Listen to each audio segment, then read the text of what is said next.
Well, hi, everybody. It's Steve Elkin Napier. Welcome to the Circle of Brilliance. Today, we are going to continue our discussion about these various areas around the change grid. And as we look at each area and we take a deep dive into the different layers that could give us some insights to what's happening in that particular part.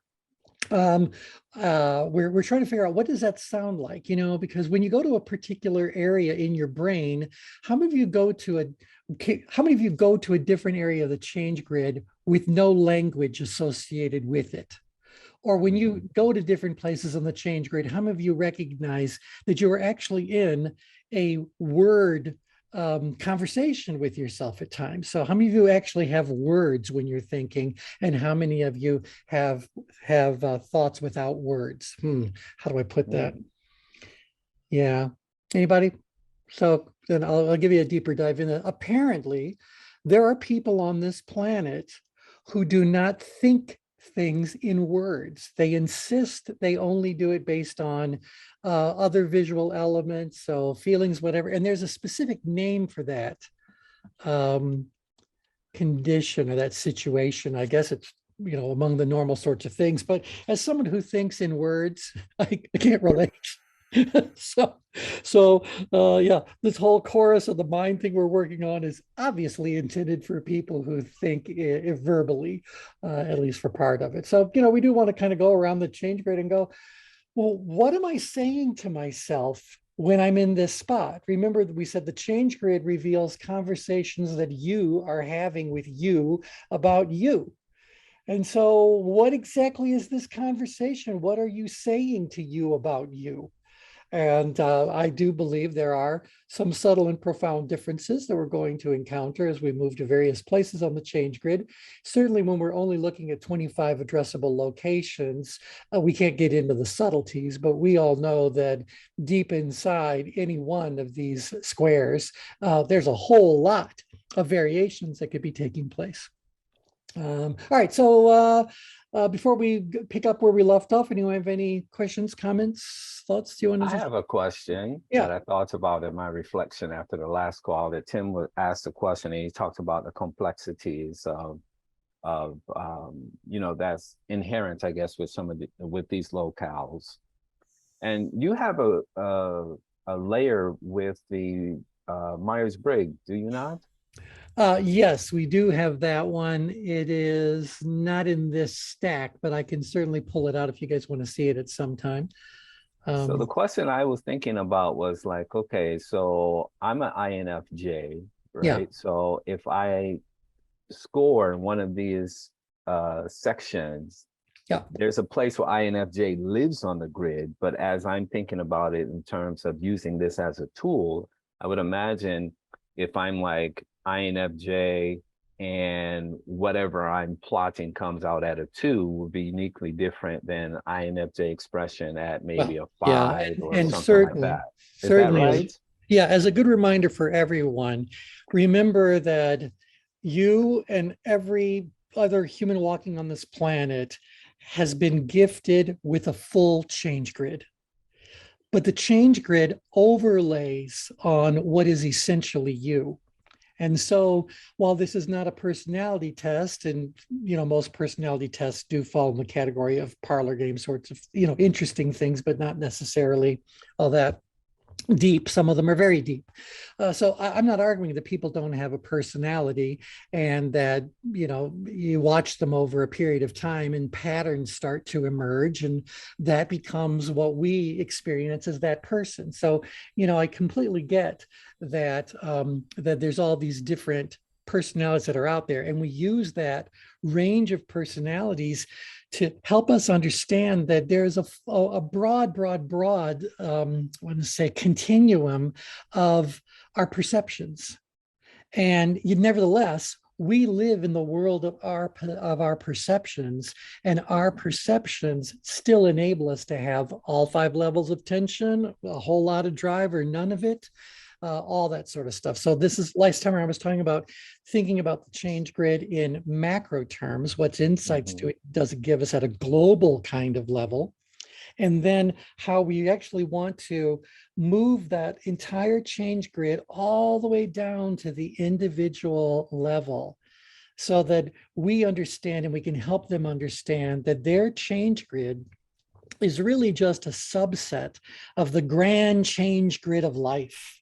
And that means there may very well be, in fact, I would say there definitely are, situations that you will probably never find yourself in, or certainly have never even thought about finding yourself in such a situation, because you're oblivious to it. So how do you think about something you're oblivious to? I think those two things can't happen together.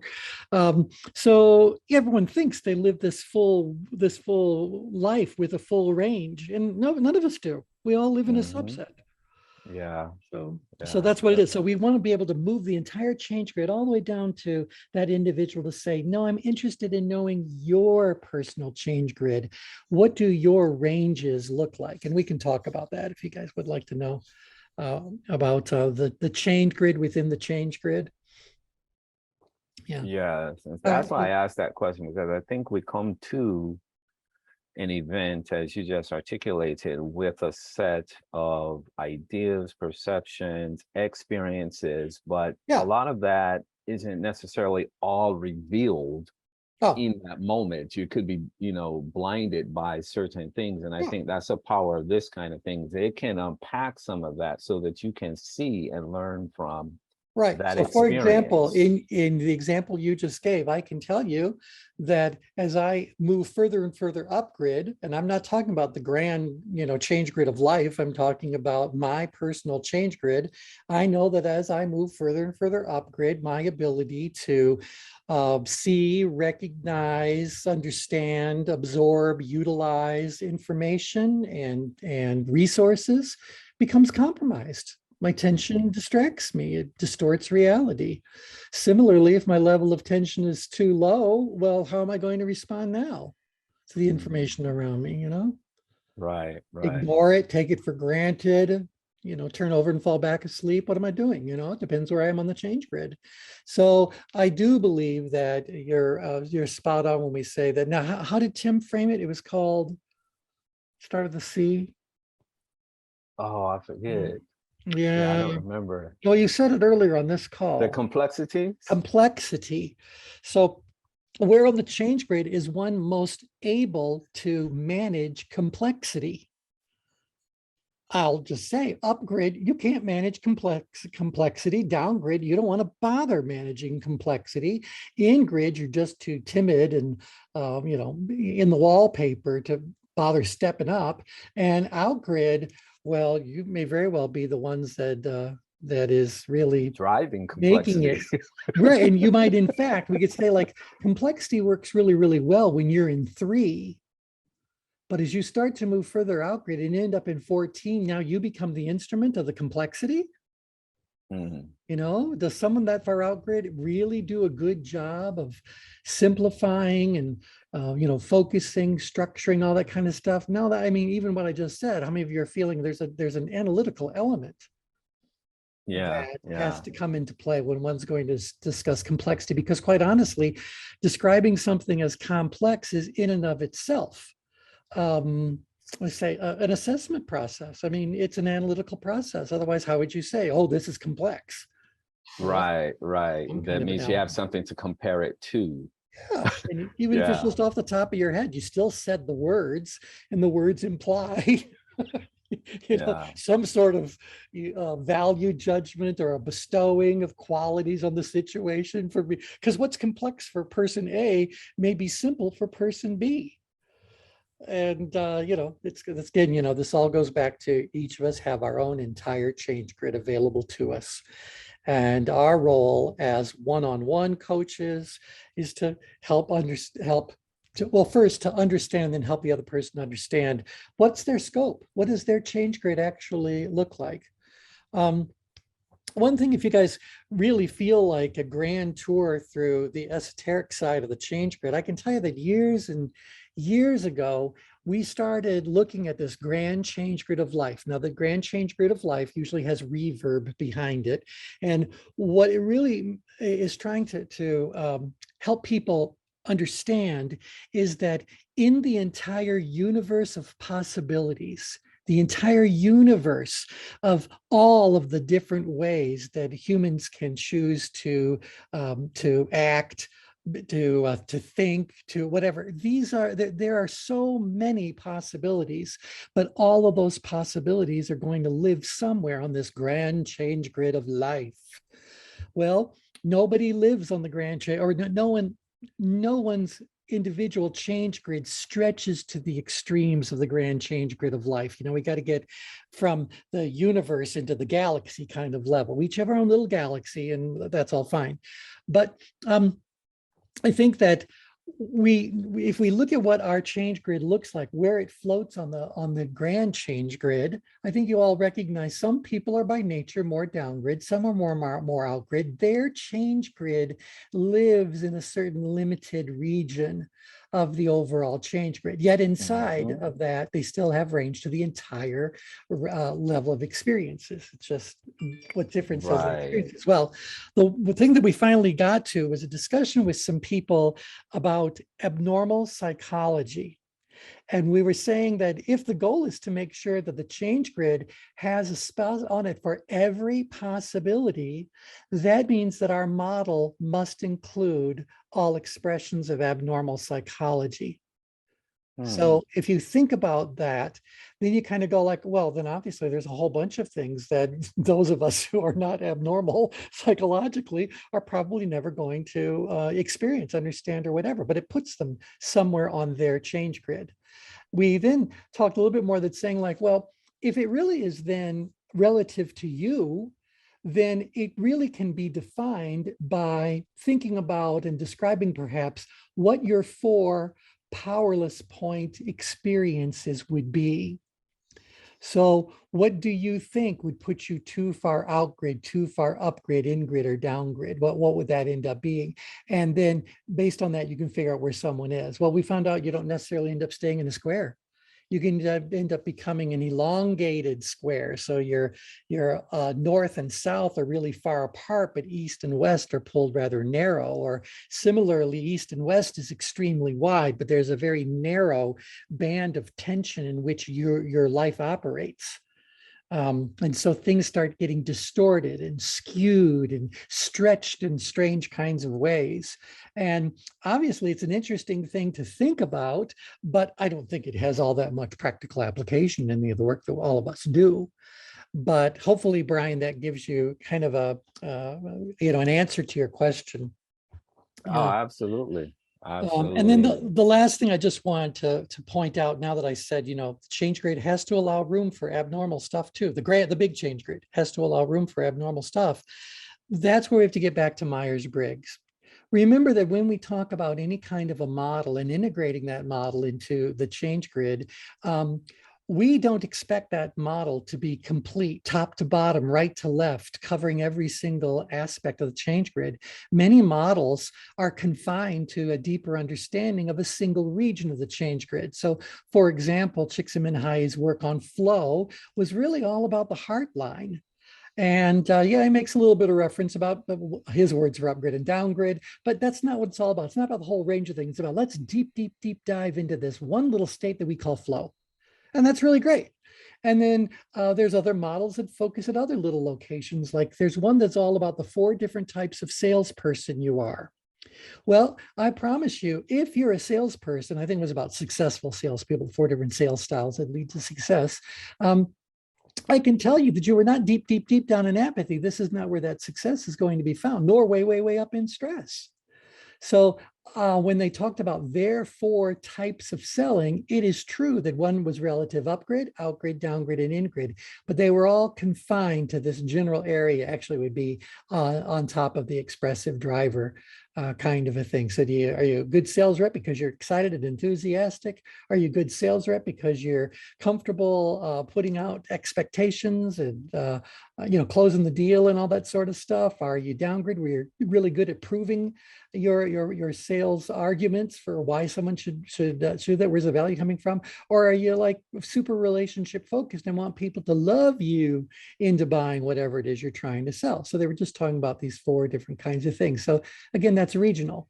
I know it's a very long explanation, but when you look at Myers-Briggs, Myers-Briggs does not talk about abnormal psychology. Myers-Briggs doesn't talk about any of the danger zones. It may talk about inside of your chosen type or your assigned type that there's an upside and a downside. I would certainly hope it would do that, but it's not going to be drastic like we are looking at on the adjective map.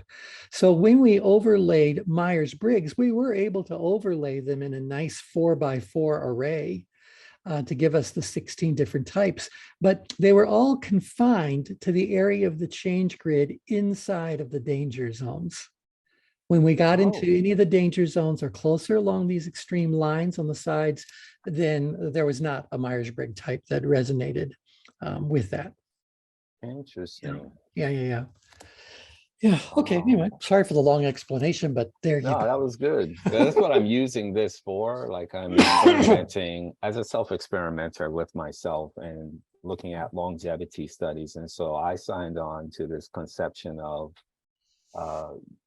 I call it the centenarian decathlon. And so looking at different areas of life that you want to improve. So I'll be 53 coming up in September. So I said, okay, should I live another 50 years? There's some things that if I want to optimize life in terms of health span, quality of life, everyone focused on lifespan. My thing is about health span. Then there's some things I have to implement now. There's some behaviors that would, behoove me to really take on now. And I remember a lot of my mentors they were very good at spotting and saying things to me like, you can't resist and learn at the same time. That's so, so I look at this from the perspective of what, again, do I need to learn and what can I develop as a development tool? Yeah, well, let me give you something. Let me give you something interesting to think about. And everybody else, feel free to unmute and throw in your 2 cents on this. But I would say to you that if you really want to have in the second half of your life, as you've done your math, you want to have a healthy life. We got to talk about where does that physical level of excellence occur on the change grid. So everyone give me a number. What number do you think is where we're likely to see true physical excellence at whatever age you happen to be? Anybody got a thought? Which of these? 2. Thinking number 2. All right, I can build a case for number 2. Other thought there. Kathy, you've unmuted. I would argue anywhere within the green circle. Well, very good. We can certainly do that. So that'd be 3. That 1, 2, 3, and 4. Yes. Yeah, I'm thinking anywhere around. Well, when I think about health, I do believe we need to have a little bit more challenge to stretch our ability, right? Because we're trying to continue doing our flexibility training, our cardiovascular training, our strength training. These are the elements on the physical body side of things. And I do believe we need to make sure there's that little bit of progressive resistance. Does it need to be a 10-10? No, maybe an 8-8 or a 7-7 is what you're really going for as you get older. But nevertheless, it's still this general region. Now, the difference between 2 and 3 is 2 is a little bit less confident in their perceived ability in the face of the same challenge that 3 is facing. And so that's all. As they get better at it and start learning how it's going to really serve, fine, they'll move. But that's not a bad place for people to be when it comes for optimal health. I would suggest to you, though, that optimal health needs to be a little bit further out grid overall. Like if you kept your daily life at about a 9, I think you'd be doing pretty well. By the way, that would be in the exact heart of the driver quadrant if we looked at only the 4 quadrants. So yeah, that's where it all is. Now, when you talk about, I want to make a distinction between mental and spiritual. We've already talked a lot that activity or this area 1 is the place for being spiritually on more of a spiritual quest, doing spiritual practices, meditative states, etc. When I think about mental, I'm not thinking about psychological problems. I'm thinking about, am I learning something?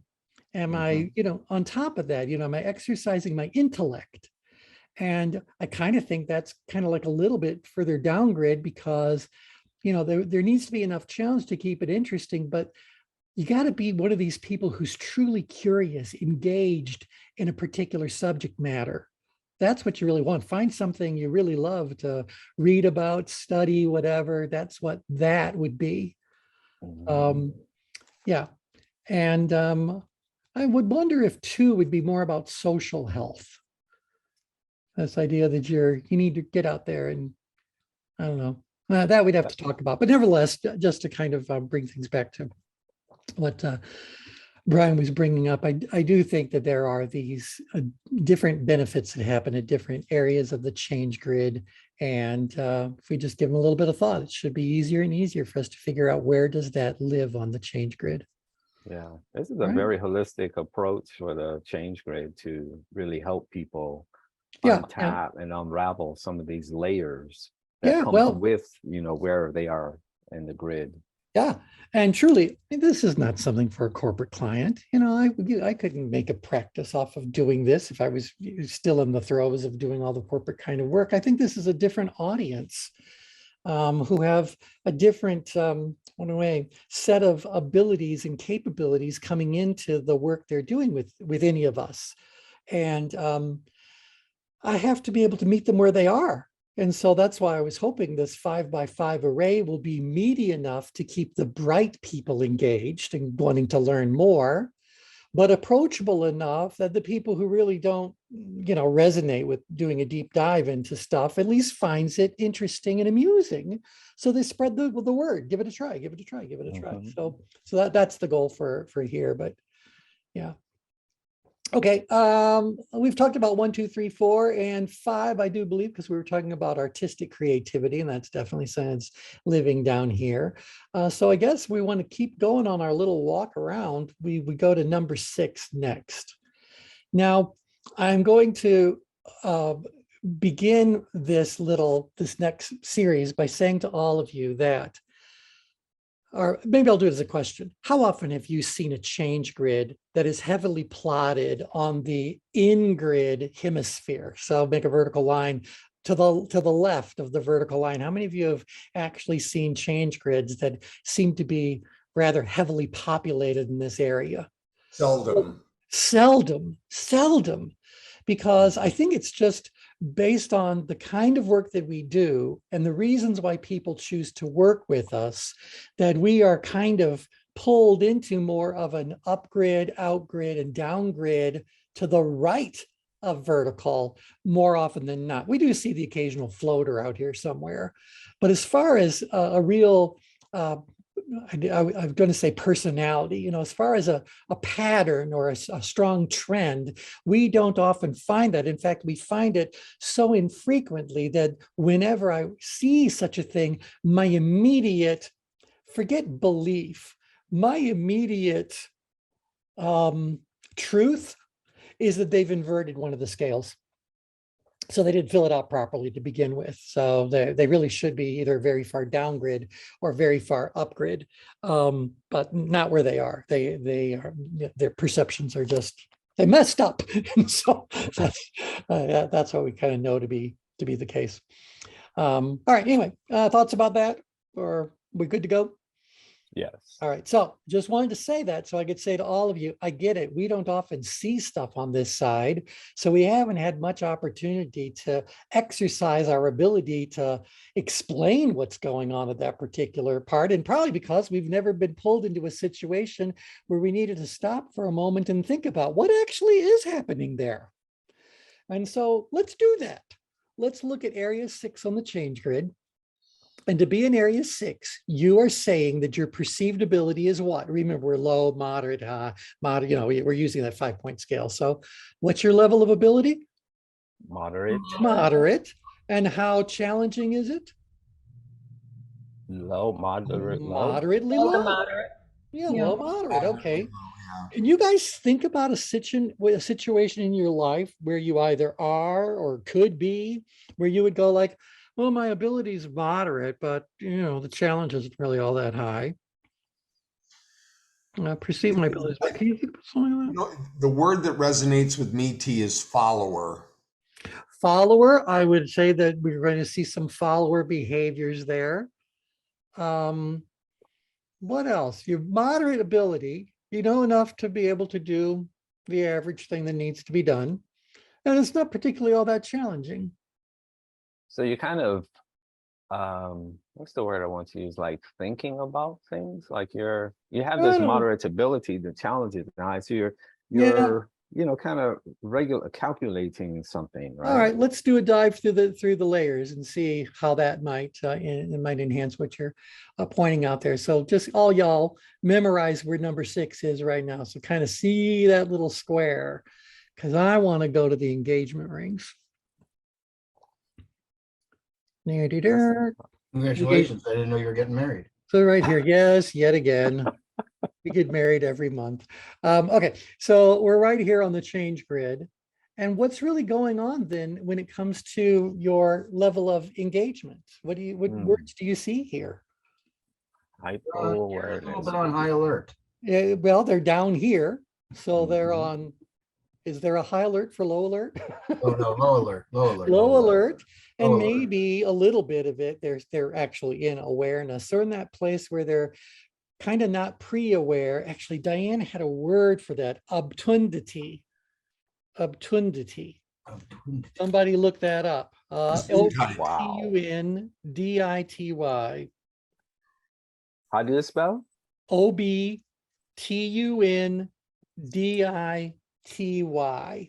Wow.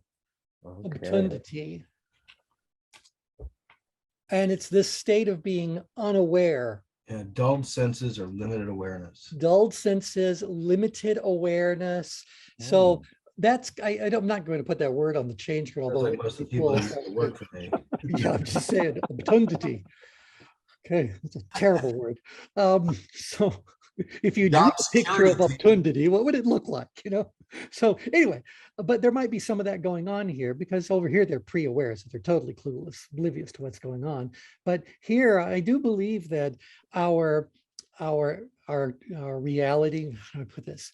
Our true human state, our bodies, our mind, our energies, our whatever, get tuned into things far sooner than we become consciously aware that we are tuned into something. So I get it. I believe it's absorbing data from all around it all the time, but it hasn't chosen to bring that data to my attention. So once it brings it to my actual attention, now I'm becoming more consciously aware of what's going on. So you look about that, this person is kind of like ho-humming in their state of, what do we say? I don't want to say ignorance. It's not really fair to say, but they're oblivious to it. They're obtund. But at a certain point, shift a little bit out grid, and now they're actually in the whole awareness level. All right, so again, moderate perceived ability, moderately low challenge, and I am more unaware than I would be fully consciously aware of So what you wouldn't be invested in that. Not invested in it. No. Nevertheless, I'm doing it. I'm there. So the situation exists. So that expression will look like a dumbfounded kind of person, where it's just like, oh, yeah, and Yeah. as you're going through the questions, analyses with them, then they might like raise an eyebrow, like, oh, okay. They might move around or whatever. All right, let me give you an Yeah. example of this one, and then you guys can see. And sadly, the best way to illustrate it is with a stereotype found in movies released in the pre-woke era. And a lot of them characterize the receptionists or the front desk secretaries or assistants or whatever as being in this energy. So they have moderate levels of ability, but they're sitting chewing gum and sanding their nails or whatever, or they're just kind of once in a while. And when they talk to someone who's coming in, they're kind of dismissive, not detached in its good way, but detached as in, please go away, sort of a thing. So I think that is a good example of the energy. I just don't really care for what the example is, because all right, well, in all fairness, how many of you saw the second Ghostbusters with Hemsworth? What's his name? Chris Hemsworth. Okay, he's a ditzy receptionist in it. So that's what this is really all about. So it's this person who's kind of there.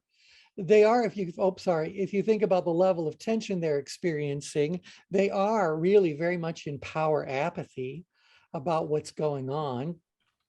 Mind you, they are still between that red circle and the green circle. Oh, actually, part of it's green, part of it's in the between the red and the green. So there's a good element about what may be going on there. And you see the word administrator. So I think this is a lot of going through the motions in kind of a settled sort of way. So your perceived ability, hey, it's good enough because you're not stretching yourself. There is no growth kind of experience that you're really seeking. Like you're just trying to take care of whatever it is needs to be taken care of. And on your best possible day, you would probably need to perceive the challenge of at least being a 5. So you're up here in the green where you're, and by the way, that would be actually even slightly more upgrid and outgrid. If I were to superimpose on top of this square, superimpose an entire change grid, relatively speaking, this is more upgrid sorts of stuff. This is more outgrid sort of stuff. This is more downgrid. It's all very relative. And so on a good day, this person could actually be doing a perfectly fine job. But as the business owner, I might be saying to them, look, this is not where they get their joy and fulfillment in life. Let's count our blessings that we've got jobs for people to do who really just want to show up for work, do what needs to be done in a, in a decent sort of level of performance standards, but they're not going after the medals. They're not going after the promotion. It's not who they are. It's not what they want to be. And so people who recognize and honor that that's a perfectly legitimate way for a person to live their life. Well, I would say that ideally we'd like them to be up here where at least they see a 4 or a 5 for challenge. So they're at least, what I'm saying, doing it with a little bit more interest. That being said, keep in mind, when it comes to their engagement rings, it's still just about they're aware of it. So maybe this is, we got to get something packed up by the end of the day to hit the UPS shipment or whatever. Well, that's kind of a task that might fall to a person who's on this particular administrative sort of slice of the pie. Fine, they got to, now at least there's something going on that makes it interesting. They're not really more upgrade about the task. They're kind of playing the game of beat the clock. Right. So it's like, oh, thank you. Suddenly someone gives me a deadline that isn't overwhelming and wakes me up a little bit more. So I would not describe that person as being engaged the way that engagement is really expressed out here. But bottom line, it's all relative. There is an expression of engagement that also occurs right there on the change grid. And so thank you very much for having that energy. Okay. Are you guys, can you feel that? Can you feel that? Yes. Yeah. Anybody else? Yeah, no, that makes a lot of sense. Yeah. But again, I don't think people come to us to talk about that. How many of you have ever been hired? But, maybe during Secretaries Week, we've been pulled in to do that kind of an audience, or people that are like assistants, lab assistants. I'll bet a lot of people working in fast food would fall there, or more any place where the job is repetitive. Well, I can just look back on my first jobs at the age of 16, I mean, that type of thing. Right. Where my abilities in other areas were huge, but my ability to do the job I just wasn't used to doing administrative work. So yeah, and so I think we would describe readiness here as being like you're good enough. You're ready good enough. Yeah. Maybe some factory work or Amazon employee type thing. Yeah. I mean, I wonder, can you imagine? I know that working in an Amazon warehouse is supposedly one of the most high pressure jobs there is. Their turnover rate is something astronomical, and they're perfectly fine with it. But it's because of how tightly they're monitored, how quickly they can do things. Well, I think that what their intention is just say, if we don't do something to keep a fire underneath these people, we know for certain that they're going to move downgrade, because you know what? We'd all be downgrade before noon on the first day, right? So it's like, but the job is what the job is. And, I'm sure that they're going to get very high scores because some people are going to go like, no, there's an incentive. Well, now I'm going to become more engaged. I'm going to really refine my ability because I want to win whatever the prize is. or I want to get the promotion or the score higher on whatever for whatever reasons. T, that square itself is the reason that they have two buttons on the machine. Well, exactly, because if they're careless, carelessness costs fingers. That's what it is. So yeah. Plus, I think it doesn't compromise quality, because I have a nephew that actually works at Amazon, and you order from Amazon. To me, that experience sucks. You just get a box. Yeah, and half usually of the time, a box the and it's stuff far larger than the object. exactly, a box within a box, and half times the way they pack it, you're thinking like, who does that? Who would have thought to put these liquids with this other item that possibly can leak? It just doesn't make sense. So it seems like it compromised quality. Well, it can compromise quality because, again, I think that what we're looking at right here is good enough. Right. They're meeting minimum performance standards because, it's an administrative kind of thing. It's just like, look, I have a set of assigned tasks, set of assigned responsibilities. My job is to just work inside of this job description. And so, they're kind of administering their own workload, if you will, as opposed to someone really managing. So they're there. And there can make a perfectly adequate result. So, where you get further upgrade, further downgrade, I think we're going to see, well, certainly downgrade, increasing sloppiness, increasing carelessness. So if you're number 6, you'll often hear within an organization, that's not my job. Like Terry Bradshaw was talking about on ESPN, how he went to Walmart to get a bike for his granddaughter.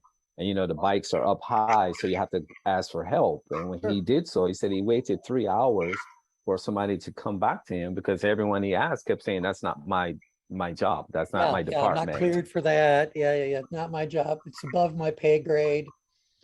I guess some of the questions, they go like, do I know? Do I look like I know? So this is sounds like a union mentality to me. Well, and it could very well be, particularly if you're in one of the unions or a unionized situation where the message the union is giving the workers is, don't be high achievers. Because when you're high achievers, you're making it more difficult for everybody else. And so we would like to have you perform at the level the contract specifies, and that's that. And so more. I would imagine that on a good day, they might be a 6, but over time, I'm telling you, they're going to end up being more of a 5, a 19, an 18, because it becomes, highly, highly, highly repetitive. And people don't really want to do that. Yeah, I have a couple of kids that work in manufacturing, and they switch machines on them regularly. Yep, rotate them around. Yep. Learn the whole process. Sooner or later, be able to make whatever you're making from start to finish. Right, but I think it's just not to get used to being on one machine. Right, and I think that's for solid safety reasons. That's solid developmental reasons, because if I end up with a staffing crunch, I know people are fluent enough in the operation of all the machines that they can pitch in if necessary. So a good solid strategy, as opposed to saying you're going to operate the CNC machine and you're the only one who's ever going to be operating it and it's yours forever. We painted your name on the side of this. Okay, this isn't going to go well. Oh man.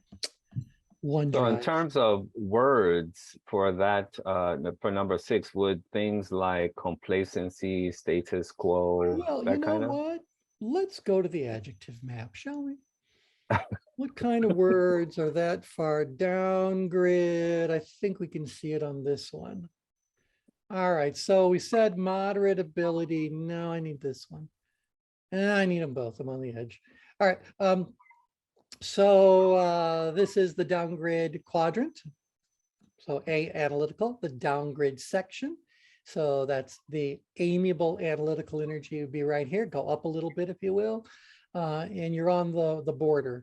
So say right around 6.2, 6.3. This is where you're looking at. Let me zoom in there.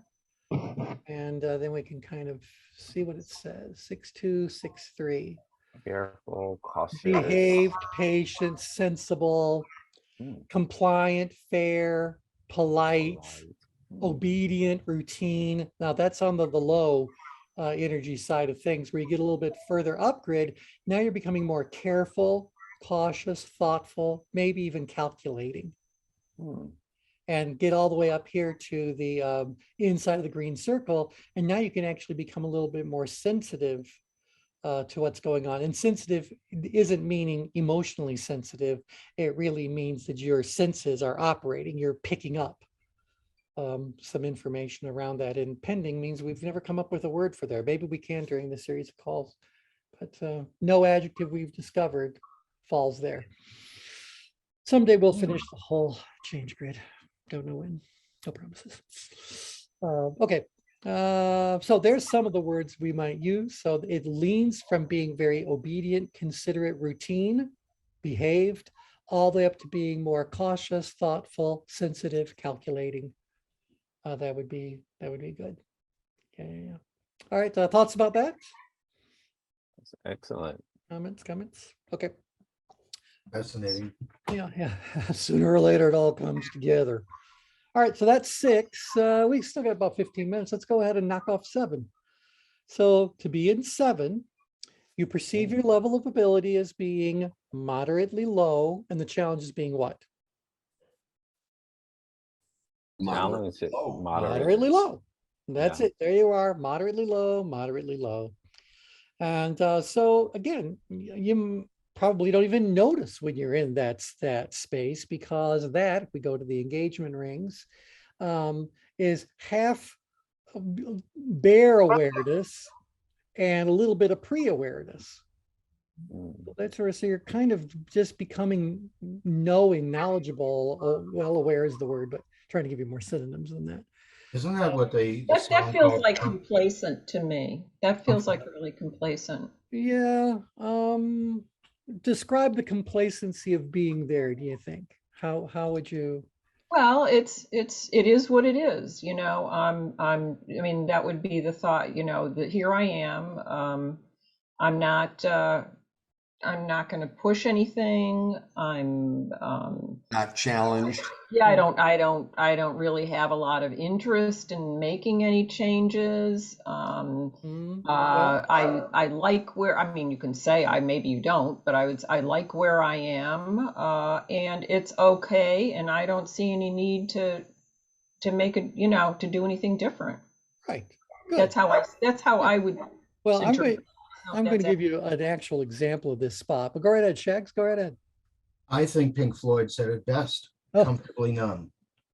Comfortably young? Numb. I have become comfortably numb. Interesting. Remember that song from The Wall? I have become comfortably numb. Yeah. That's interesting. Comfortably numb.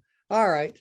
Now, let me tell you that you got to keep in mind that square, pardon me, next one, that square is in power with 2 degrees of intensity. So it's not particularly intense, but it's more intense than other things could certainly be. So I am in power, and I have at least a whisper of something that should be curious.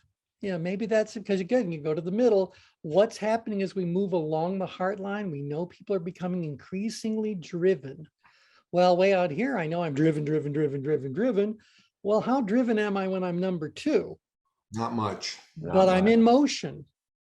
I mean, if I had none, I'm way in grid, doing nothing. So, you know, there's a little bit of that intensity. I am in power, so I am feeling confident.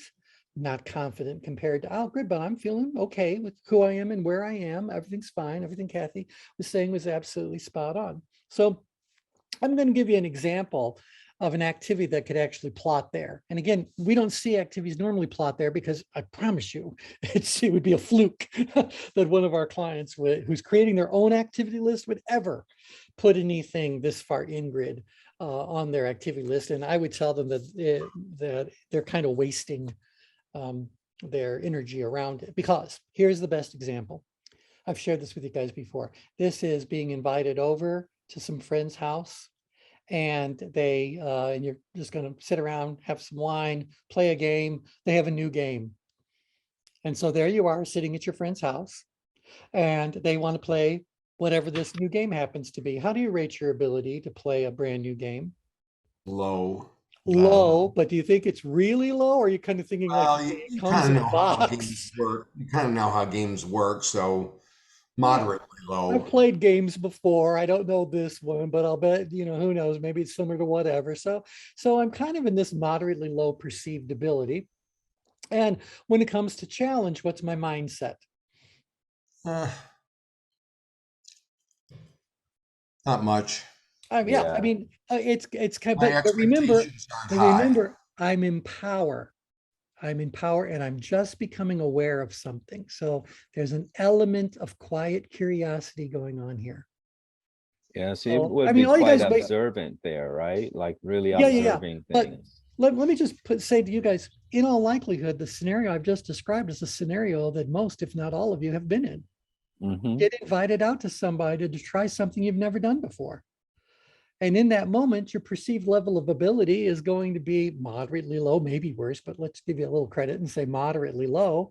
But it also, your perceived level of challenge could very well be moderately low because you're thinking it's a board game. How difficult could it possibly be? In the big scheme of life, this does not merit a whole lot of challenge. I mean, it's not a chess, competition for the, that's not what this is all about. This is a box game that comes there, or you're out with friends and they go, let's go bowling. Okay, I haven't bowled in years. So how do I rate my ability to do it? Not very good, not very good. And how challenging is it? I'm throwing a ball down a lane and I don't really care all that much about what the outcome is. But because I'm there and we're having a nice, quiet, gentle sort of time, again, this is all in the amiable quadrant. So I'm having this kind of friendly sort of a thing, I might as well pay a little bit of attention to whatever it is. I might not break 100, but can I get more points than somebody else? So you get the idea. Yep. These are Yeah. situations that are relatively inconsequential. So, they weren't even on your radar until someone put it there. This is pre-aware and this is oblivious. So it wasn't even there till someone else put it there. Now, when you mentioned pre-aware, are you familiar with Prochaska and DiClemente stages of change? Oh my goodness. Tell me those. Yeah. Yeah, I do. I'm Yeah, sure. so that's pre-awareness, that's pre-contemplation. Yes. Right. How do they characterize it? Well, I gotta look it up.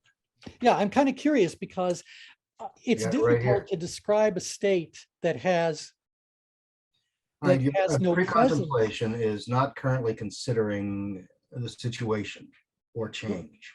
Yeah. Because it's a stage of change. Ignorance is bliss.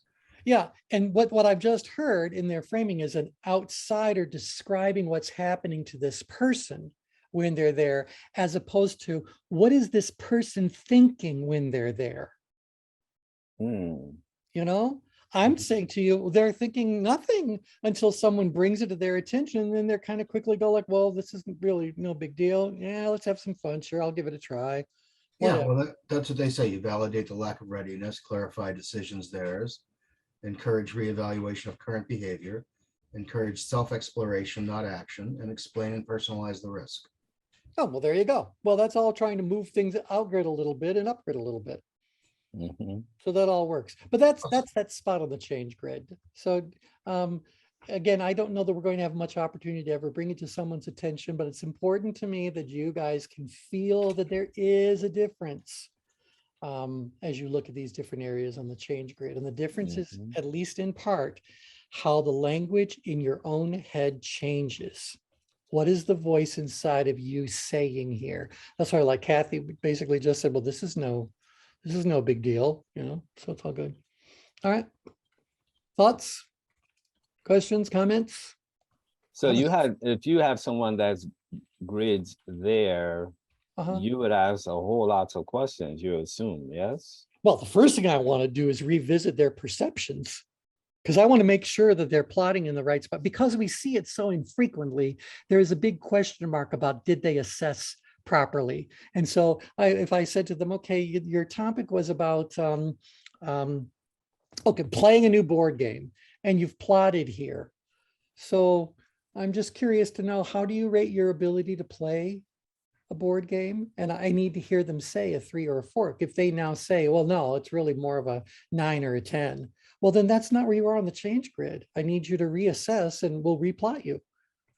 You know, so I want to, if it seems strange to me, this is why I said being good at reading change grids is half intelligence and half intuition. So you got to tap into what you're feeling, going like, does this feel right to you? Does this, I just want to double check. This is what you actually said. Tell me about that. So I'm very curious about their perceptions. And if they validate where they are, well, then I'll say, okay, well, then we have work to do. Let's ask the questions. Let's, see whatever's going on, walk the path, whatever we need. Right. Okay. All right. Okay. Let's take a look at number 8. Now think about this. Number 8 is our area 8, moderately low level of ability, moderate level of challenge. Challenge. That's interesting. Moderate level of ability, moderately low level of ability, moderate level of challenge. I'll give you one hint. Here I was talking about board games. This is when someone at a picnic has the nerve to ask you to play baseball. And you don't play. So you're kind of going like, I haven't swung a bat in ever, let alone in recent times. And It's I harder get to it. get injured in a board game. What's that? It's harder to get injured in a board game. It's harder to get injured in a board game. And you're less likely to make yourself look inept. Yeah. So maybe that's the kind of thing that we're kind of looking at here. But is anytime you're in a situation where there is a stretch in the level of challenge you see in the situation, so you have to rise to the occasion, that there is an occasion that needs to be risen to. If you're in 8, the occasion here is equal. The occasion up here, you've got to step up to that situation. So that heightens your awareness, I would imagine. Well, let's go to that layer. Y'all memorize where this square is. Because I mean, if you say, okay, I haven't swung a bat in X amount of time, you'll know. Yeah, well, I'm thinking you'll know. Yeah, look at this. And not only do you know, but remember up here we have hyper awareness, and so make it any more difficult, and I might start feeling really nervous around it. But you got my attention here. And by the way, level of tension I am in. For the most part, we said right here. Wait, what did I say? Yeah, 8 right here. Yeah. You are in, well, probably a little bit more in power stress than you are in power. But there is that movement. There's that little bit of sense of urgency. Now you're only at a 3-degree level of intensity. So you got to be able to feel the difference between urgency at 5 and beyond versus urgency at 3. Right. So, the game's got to be played, whatever. So you have to rise to the occasion, do whatever it is that really, really needs to be done. That's why I like this conversation, because it brings to bear, if you're making this association, hey, I have not swung a bat in X amount of years, you're going to bring all the associations in terms of emotions, the narratives, the story last time you did it and you just couldn't hit anything. All of that is going to come out and you'll express it. Yeah. Yeah. If anyone came up to me and asked me that at a picnic, I would say to them, why? Why would I do that? It's like, it gets sweaty. All right. Yeah. So again, get the idea of what's really going on here. If I jump to a couple other layers, just so you can see what's really going on. Let's go up to, oh no, that's a key guy. Oh, where am I up there? Oh, too much to look at. I end up with a headache. But if I overlay, I'm right here. So there's a nice chunk of it that's inside of the green circle. And maybe I need to make the green circle a little bit smaller, but this is all points along a continuum. So, but we're basically saying inside of that spot, good things could be happening. So let me give you an example of something good that could happen there. How many of you have ever volunteered to go and work, I don't know, at a food kitchen or a food bank, something like that? Okay, you show up and all they want is a volunteer. when you get there, you're kind of going like, well, I've got no idea what they're going to ask me to do, particularly if it's your first time there. But you know that whatever they're going to ask you to do is going to be not overly difficult. It's not going to stress you out, but there's going to be work that needs to be done. And there's kind of a pressure to get it all kind of done. But look at what you're doing. It's a very amiable kind of a quality. And it's a quality that also has a little bit of expressive energy going on to it as well. If I'm right there in the change grid, I'm at the border between expressive and amiable. Well, an expressive, amiable energy, what does that feel like? If you're volunteering your time, you're at the food bank, you're packing up some bags and boxes, and everyone there is an enthusiastic, amiable. Is this going to be a good day? Yeah, it's like you know, how do you say? Alignment, there's the harmony, you know. We're all there to do some for work. Common cause. Right, but imagine what would happen if suddenly the person who's managing the volunteers is way out here at area, what area would that be? I need a number. Area 14. Can you imagine? Oh, wow. You're over here. This is the manager of the volunteers. How's that going to unfold? Yeah, that's not going to be good. You'll end up walking out. Yeah, you're gonna lose your volunteers. So this is a good place. And by the way, if I go to that layer where we looked at the different roles that people might serve, is that you? No, I think it's you. That's the helper. There you are, the helper. Follower, as David pointed out, a little bit lower. We've got the follower. Here we have the helper energy going on. And then, you know, we talked a little bit, maybe someone's going to make it enthusiastic because we're on that border between the amiable quadrant and the expressive quadrant. I see that dynamic on boards, like the boards that I volunteer on that are, what do you call it, not-for-profit. Like there's 80% of people doing, you know, most or 20% doing 80% of the work. And then you have those who are way out there. They have all the mouth, they know everything, but they're not really participating. They're driven in a whole different Absolutely. way. Well, look at the words. If you're out grid, you're trying to influence somebody, lead somebody, advocate for somebody. If I'm involved in a nonprofit, I need influencer energy. I need leader energy. I need advocator energy. But I promise you, they're not going to feel like they've been properly utilized, or I'm not properly utilizing them if I have them, you know, come and do the stuff that the volunteers are supposed to be doing. You know, these people are income generators, opportunity generators. People over here fulfilling the service. Yeah. Interesting. Very interesting. Okay. Yeah. And so next time we talk, we'll be here in this little upgrade section. So what number is that one? I think that's going to take us up to number 10. If I do remember correctly. Oh, nope, 9. Well, in the middle, 1, 2, there's 9. Wow. So number 9, and then we're going to go up to number 10 and work our way around the outside. Now, hopefully you guys are appreciating a little bit more of the in-betweens. You know, usually we tend to lean further upgrid when anything is upgrid. We tend to lean our thought process outgrid whenever something is slightly outgrid. We have to appreciate this area between the green circle and the red circle where life is lived and people become more, I'm going to say involved, but not involved like someone outgrid, super outgrid would get involved, you know, they're like really connect. But, you know, this is where life is, how about life is lived and enjoyed? No one inside of any of these 9 squares is suffering in any way. You know, they're not suffering. They're okay. They're okay. I'm a little worried about number 7, but the rest I'm okay with. Yeah. All right. Anyway, thoughts about that? Closing thoughts before we're done? No, it's good. Interesting. Makes perfect sense. All right. Good. Thanks, everybody. We'll talk again very soon. Bye for now. Hey, everybody. Thank you. Bye-bye.